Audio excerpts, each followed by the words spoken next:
जय हिंद। हम लोग फोटोसिंथेसिस से जो भी रिलेटेड टॉपिक्स वगैरह था उसको हम लोगों ने क्या कर लिया है, क्लियर कर लिया है। इस वीडियो लेक्चर में हमारा जो क्या होगा, तो इसमें कुछ क्वेश्चंस को मैंने शामिल किया है जो उसी टॉपिक से रिलेटेड था, जो कि आपके एग्जाम पॉइंट ऑफ व्यू से काफ़ी इंपॉर्टेंट है, चाहे आप किसी भी कंपटीशन का तैयारी कर रहे हो। देखिए, सबसे पहला जो हमारा क्वेश्चन है कि ये ब्लैक मैन रिएक्शन किसको कहते हैं। अब देखिए, कलवा के शरीर में होने वाले रिएक्शन को हम लोग क्या कहते हैं, तो ब्लैक मैन रिएक्शन कहते हैं। नहीं, कलवा के शरीर में नहीं होने वाला रिएक्शन को ब्लैक मैन कहते हैं। हम लोग ब्लैक मैन रिएक्शन उसको कहते हैं जो कि डार्क फेज में होता है। मतलब ये जो डार्क फेज में रिएक्शन होता है उसी को हम लोग ब्लैक मैन रिएक्शन या इसको बोलते हैं डार्क केमिकल रिएक्शन के नाम से भी जानते हैं। अब देखिए, केमिकल मतलब फोटोसिंथेसिस जो होता है ये दो फेज में होता है, एक लाइट वाले फेज में होता है और एक डार्क वाले फेज में होता है। तो लाइट वाले फेज में होने वाला का मतलब क्या हुआ, लाइट फेज में जो गोरा वाला रिएक्शन होगा उसको कहेंगे लाइट फेज में होने वाला रिएक्शन, और जो डार्क में होगा उसको क्या कहेंगे, तो ब्लैक मैन रिएक्शन या डार्क केमिकल रिएक्शन कहेंगे। अब देखिए, ये जो हमारा डार्क केमिकल रिएक्शन है, इसमें हम लोगों ने पढ़ा था क्या, तो केल्विन बेंसन साइकिल के बारे में पढ़ा था, केल्विन बेंसन साइकिल के बारे में। अब देखिए, ये जो हमारा ब्लैक मैन रिएक्शन है क्या, ये तो ब्लैक मैन जो रिएक्शन है इसमें हम लोगों ने पढ़ा था कि इसमें RuBg का होना काफ़ी आवश्यक है। अगर RuBg नहीं होगा तो RuBg अगर नहीं होगा तो RuBg के साथ में कार्बन डाइऑक्साइड नहीं मिलेगा, और ये जो यौगिक बन रहा था जो कि अस्थायी था, जो कि यौगिक क्या बना रहा था, तो PGA बना रहा था।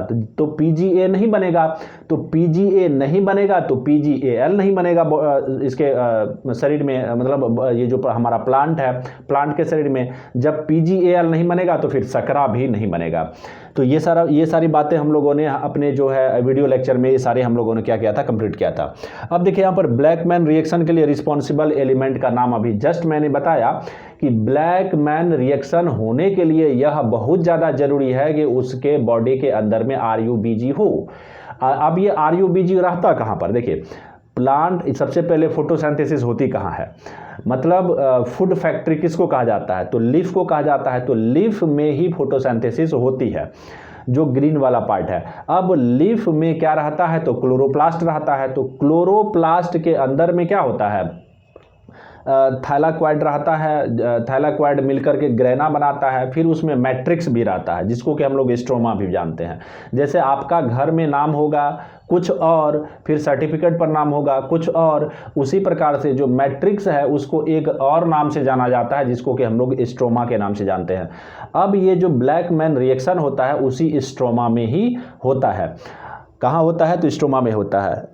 तो अब उस स्ट्रोमा में ही आपको क्या पाया जाता है, तो ये RuBg पाया जाता है। ठीक है। अब देखिए, ये जो PGA है, इस PGA का फुल फॉर्म हम लोगों ने क्या देखा था, तो फॉस्फोग्लिसराक एसिड। क्या, तो PGA का फुल फॉर्म था हमारा फॉस्फोग्लिसराक एसिड। अब ये PGA ही बनाता था हमारा क्या, तो PGAl, जिसको फॉस्फोग्लिसरॉल्डिहाइड बोला जाता है। अब देखिए, यहाँ पर ये PGA के फॉर्मेशन के लिए कौन रिस्पॉन्सिबल है, अभी जस्ट मैंने बता दिया कि NADPH इसके फॉर्मेशन के लिए जरूरी है। अब देखिए, फोटोसिंथेसिस प्रोसेस, जैसे अगर हमारा टेम्परेचर, हमारा जो इन्वायरमेंट है, हमारे इन्वायरमेंट का टेम्परेचर अगर 40 डिग्री से अबव चले जाता है तो हमारा जो काम करने का जो रेट होता है वो क्या हो जाता है, घट जाता है, हमारा माइंड स्लो हो जाता है।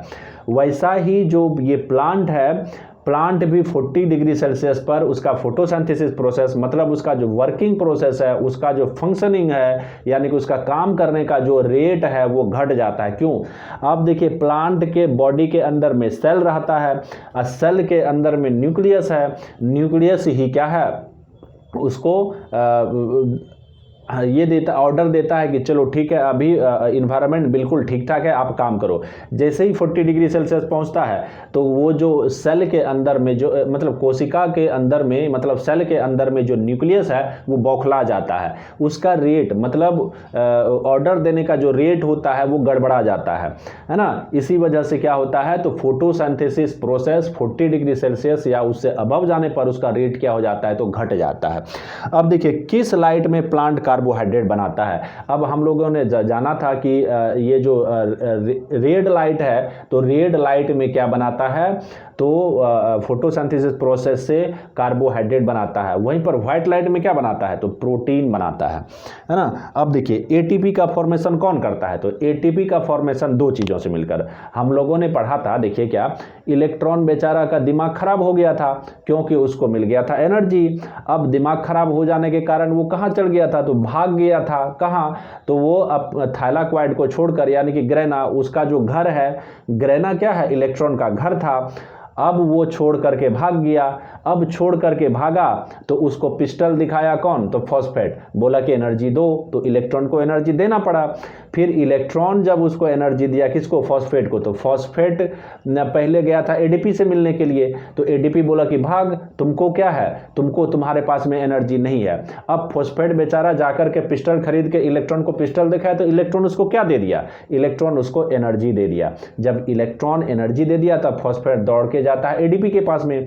एडीपी से जब ये फॉस्फेट मिल जाता है तो फिर ये क्या बना देता है, तो एटीपी। एटीपी का फुल फॉर्म आप लोग जानती हैं कि एडेनोसिन ट्राइफॉस्फेट होता है। अब देखिए यहाँ पर फोटोसिंथेसिस। अब ये जो फोटोसिंथेसिस है हमारे प्रिय मित्रों, ये ऑक्सीडाइजिंग एजेंट का काम करता है या रिड्यूसिंग एजेंट का काम करता है। थोड़ा सा अगर दिमाग आप लगाएंगे तो ये ऑक्सीडाइजिंग एजेंट का काम करता है, क्योंकि फोटोसिंथेसिस प्रोसेस में वाटर से ऑक्सीजन अलग होता है। देखिए ऑक्सीडेशन में क्या होता है, ऑक्सीजन जुड़ता है, तो जो मतलब ऑक्सीजन जुड़ता है, वहीं रिडक्शन में क्या होता है, मतलब इसको कहते हैं ऑक्सीकरण, एक होता है अवकरण। तो ऑक्सीकरण को हम लोग ऑक्सीडेशन बोलते हैं। तो यहाँ पर अगर आप सही तरीके से इस चीज़ को देखेंगे, मतलब समझेंगे, पढ़ेंगे, तो आपको पता चलेगा कि ये जो फोटोसिंथेसिस प्रोसेस है, इसमें ये जो फोटोसिंथेसिस प्रोसेस है ये ऑक्सीडाइजिंग एजेंट का काम करता है, क्योंकि ऑक्सीजन को ये दूर करने का, रिमूव करने का काम करता है। जो ऑक्सीजन को रिमूव करने का काम करे वो क्या कहलाता है, ऑक्सीडाइजिंग एजेंट कहलाता है। अब देखिए यहाँ पर हम लोगों ने अभी इलेक्ट्रॉन का खेल जाने ही इलेक्ट्रॉन का खेल ये था कि उसको एनर्जी मिला, फोटोनिक एनर्जी मिला, तो वो जो है अपना घर परिवार को छोड़ दिया। फिर उसको फॉस्फेट ने क्या कर दिया, बंदूक दिखा दिया। अब देखिए फिर यहाँ पर फोटोसिंथेसिस में H2O का क्या होता है, तो फोटोसिंथेसिस में H2O टूटता है। तो फोटोसिंथेसिस प्रोसेस में जब H2O टूटता है तो H2O टूटकर क्या बनाता है, तो हाइड्रोजन आयन बनाता है और ऑक्सीजन बनाता है, और ऑक्सीजन बाहर निकल जाता है, और ये हाइड्रोजन आयन टहलते बुलते किसके पास में चले जाता है। अब देखिए ये जो H2O टूटता है कहाँ, तो ये H2O टूटता है ग्रेना में। क्या याद रखिए कि ये जो H2O टूटता है कहाँ टूटता है, ग्रेना में। क्यों, H2O कब होता है, तो लाइट फेज वाले रिएक्शन में ये H2O ब्रेक होता है, तो वहीं पर बनता है आपको हाइड्रोजन और ऑक्सीजन। अब ऑक्सीजन तो बाहर निकाल दिया जाता है, बच गया वहाँ पर हाइड्रोजन आयन। अब ये हाइड्रोजन आयन टहलते टहलते कहाँ जाता है, तो NADP के पास में जाता है। ये NADP क्लोरोप्लास्ट में कहीं पर बैठा रहता है। NADP के पास में गया और ये फैमिली बना लिया। मतलब क्या चीज़ का, तो NADP था, अब उसको उसमें जाकर के हाइड्रोजन आयन मिल गया और वो क्या बना दिया, तो NADPH बना दिया। इस तरह से एक फैमिली, अपने फैमिली में शामिल कर लिया हाइड्रोजन को, यही हो गया। अब देखिए यहाँ पर कह रहा है फोटोसिंथेसिस में H2O का क्या होता है, तो इस क्वेश्चन का आंसर आप खुद ही देंगे। अब देखिए H2O का टूटना क्या कहलाता है, मैंने आपको बताया था कि हाइड्रोजन, जब ये वाटर टूटता है तो इसको फोटोलाइसिस बोला जाता है।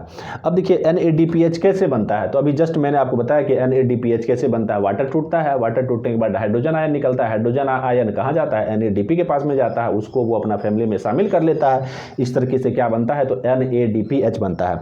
अब देखिए H2O के टूटने में कौन सहायक है, तो H2O जो टूटता है हमारे प्रिय मित्रों, तो ये किसके कारण टूटता है, ये फोटोनिक एनर्जी के कारण टूटता है। और ये ही हाइड्रोजन उठ करके चले जाता है किसके पास में, NADPH के पास में, और वही NADPH रिस्पॉन्सिबल होता है PGO को बनाता है, और PGA ही क्या बनाता है, तो सकरा बनाता है। मतलब NADPH के कारण PGA बनता है, सकरा बनता है, कार्बोहाइड्रेट बनता है, ये इतनी सारी चीज़ें में ये सहायक हो जाता है। तो आज का हमारा ये क्वेश्चन वाला जो सेशन है बस यहीं तक रखेंगे। मिलते हैं आपसे अगले वीडियो में, तब तक के लिए जय हिंद।